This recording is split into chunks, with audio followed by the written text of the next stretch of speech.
everyone. Today we're working on a 2003 Chevy Trailblazer. We're doing a transmission flush on it. Fluid we'll be using today is Amsoil synthetic ATF. It's a synthetic ATF, runs about 20 to 50 degrees cooler than petroleum-based oil.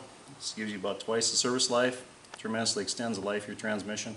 Flows in the cold to about 70 below zero, handles about twice the heat of petroleum-based oil. So we've already started on this one. What I've got so far, we pulled the pan off, and the magnet had a lot of this type metal on right here, just natural wear metals that occur through the course of 100,000 miles or so. But it was probably about an 1/8 inch thick of fuzz on that magnet. And what we do is we pull that pan off and we clean it. Clean the magnet, clean the pan, get all the junk out of the pan. We replace the filter. And then what we do is pop a new filter on along with a new gasket and put that back in, and we start to do a flush after that, and we'll flush with the synthetic fluid. And what that does, that gets around 90 to 95% of that old oil out. So we get a majority of it out. When you go to any shop that has a transmission flush machine, most of them will not take off the transmission pan. So that filter is getting dirty, and also all this gunk and junk that's in the pan, all this that's settled out, gets back flushed and it gets stirred up. When it gets stirred up, what happens is it goes through that filter and helps plug it further. The finer stuff goes through, hits the pump, and it goes out to the valve body. The valve body is what directs the fluid to your clutch packs for shifting. Now, when that happens, if you're getting that fine dirt out to those valve body, they're very tight tolerances, and that dirt can hang up those valves. When that happens, you're not getting application pressure for those clutches, and you're having a very bad day. So we get this junk load out of the transmission right off the bat. But this is what we go back in with, is a nice clean transmission filter and all that. Another thing I wanted to show you was on the transmission filter. This fluid was quite dirty. You can see it didn't have any red left in it. It's pretty nasty. But what I'm talking about as far as that clutch material and dirt is, a lot of it settles out here on this gasket, or not on the gasket, but on the transmission filter. And this is the stuff I'm talking about, and it's real nasty, dirty, a little bit gritty. What it is, it's made up of the wear clutch material and some of the wear metals, and that goes through and gets into the valve body, and that's what causes your issue with the hanging up of the valves, so that you don't get application pressure on the clutches, and when that happens you burn up the clutches like I mentioned before. But that's the stuff we're trying to get out of the system. This is a dirt load, and that needs to get out of the system. If you've got a transmission pan, it needs to be dropped and a new filter put in. Some of the new transmissions don't have a transmission pan, so you can't do this. You can still do a flush. So that's just a heads up, and I'm going to show you some things underneath the vehicle and get back. Okay, one other thing I wanted to show you is these 4L60E transmissions in these. There's two options. There's a deep pan, which takes a different filter than the shallow pan. This one's a shallow pan. Usually has a metal bottom, and from the neck up it's the same, where it goes up into the transmission. But from there down you can see the difference in the depth of that transmission filter. So if you've got a deep pan, you got to use the right filter for it. Just want to make you aware of that. And the filter, the actual pan itself, this is a deep pan on this vehicle, and on a shallow pan it's probably going to be, somewhere around a half, 3/4 of an inch shallower. So, but to give you some idea, you got to know which one of the filters you need. So I want to make you aware of that. Okay, this here is where the transmission pan goes. There's a seal up there. We replaced that seal, and this little neck goes right on up into that that area right there, and you smack it up in and it sets right in there. So that's the transmission filter installation. And I got a heat shield over here. I'm going to show you that. Bring that over here, and on this side of the transmission I've got the heat shield off, so we get that transmission pan out. Let me grab that heat shield. I'll show you where that was at. And there's two bolts that'll get you that out of there. That heat shield basically just bolts up about right there on the side of that transmission. Okay, there's two bolts towards the rear of it, and I can tip it there so you can see where the holes are at. But once you take that heat shield out, there's a lot of rocks and dirt in beside there. You want to take that off before you take the transmission pan off, so that dirt and crap don't get in the tranny. But that little heat shield there helps you get that transmission pan over, down, and out of the way. Because on the opposite side of that transmission over here, there is back here you've got a mount for that shift cable, and that'll definitely be in your way. On some of the Chevy pickups, you have to take that drive shaft loose and get it that way. So just to give you some idea how to get that pan off. So we'll get back with you. Okay, when you do this transmission flush, the lines going up to the radiator, transmission cooler lines, they're going to have a Jiffy type fitting on them. That Jiffy type fitting's got a little plastic cover that exposes the snap ring. And that snap ring needs to be released so we can pull that line out of the fitting. And there's a tool, it's called Jiffy type tool for the 3/8. It's kind of split in the center. And it's got little legs that go in there to expand that line, or not the line, but the snap ring, so you can pull that line off.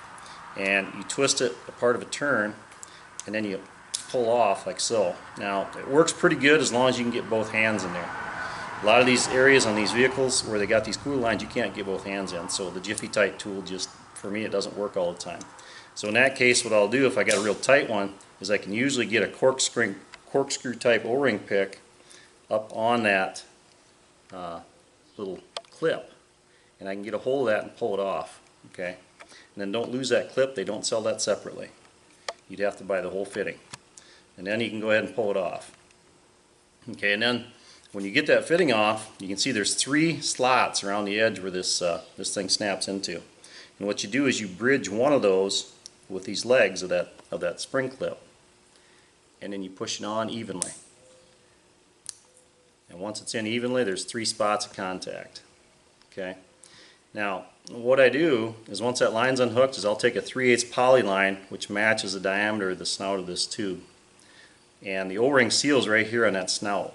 You can kind of see that O-ring right inside right there. And what I do is I take that 3/8 poly line, push it in, and it seals perfectly on that O-ring.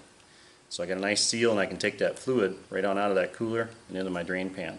And then on this one I'll put a hose on this tube so that if for some reason it's coming up this tube and I'm not sure which line I've got, I don't make a mess. Both lines then go, or both hoses or tubes will go to the drain pan. So, and then when you're all done, it's just a matter of if that clip is in place, you slip it right on over and push it together, and that clip goes over that ramp, and it sets on the back side so they can't pull out. So gives you some idea what we're doing here, and I'll get back with you. Okay, we're under the vehicle and we're looking at the driver's side front tire. Give you some idea where we're at, and right up here is your cooler lines, and they're right on the bottom of that radiator. Now the one on the right is the flow from the transmission up to the cooler, and the one over there that I've got off, that's the oil coming out of the transmission cooler going back to the tranny. So that's the line we want on this Trailblazer, is that left line. And what I've got in there already is the poly line, and that poly line is basically coming down to a drain pan, and we're getting ready to do this flush. So we're going to start the flush here in a minute, and I'll show you what it looks like. Remember to put in transmission fluid. For the flush, I typically put in about 2 gallons of transmission fluid before we start the flush. So that's the heads up on that. Don't forget about it.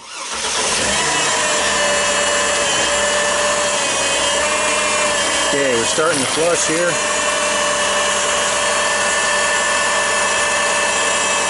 Stuff's kind of nasty black. Now I usually have a driver go through the gears once or twice.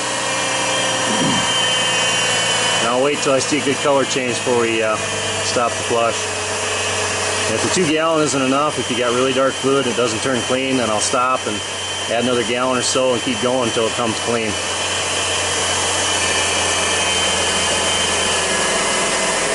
Stuff's pretty dark, it's going to take a little bit.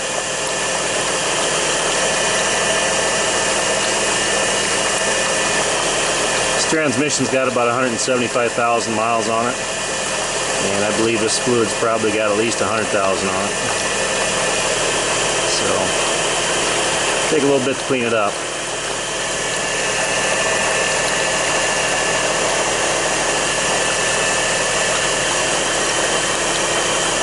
If the fluid starts dribbling down, it means you're sucking dry in the transmission pan. Just shut it off and add some at that point. If it's not clean, keep going.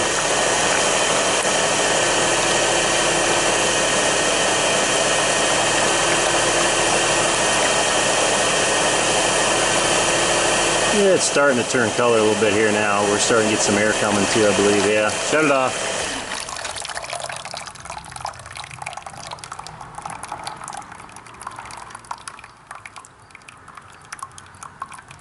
Yeah, fluid's getting to be a nice cherry red. Yeah, I believe that's going to be good enough. So what we'll do now is we'll put the cooler line back on and we'll fill it back up with fluid, and then we'll test drive it and we'll be done with the flush. Okay, we got this transmission flush done. After the flush, we basically ran all the fluid out of the transmission. We put in around 3 quarts, is about right where you want to be, 3 to 3.5.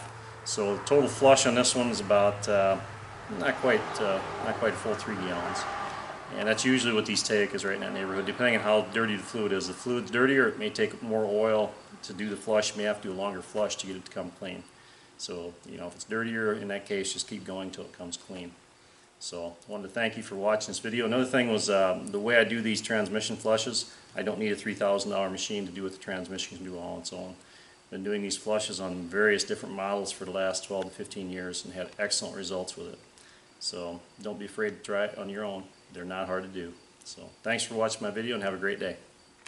Thank you for watching my YouTube video. Please check out my other videos on my YouTube page. And I want to introduce you to Amsoil's full line of synthetic lubricants. We have the most complete line of synthetics for your automotive and light truck needs, as well as heavy equipment and semis. Full line of synthetics, been around since 1972, and you can check those out at www.donsoil.com. Also, we have a page for looking up fluid capacities, and that one is fluidcapacity.com. And you can go in there and you can get all your fluid capacities of your vehicle. You can print off a list so that you've got all the capacities of your cooling system, your transmission, your engine, all those. And have a great day.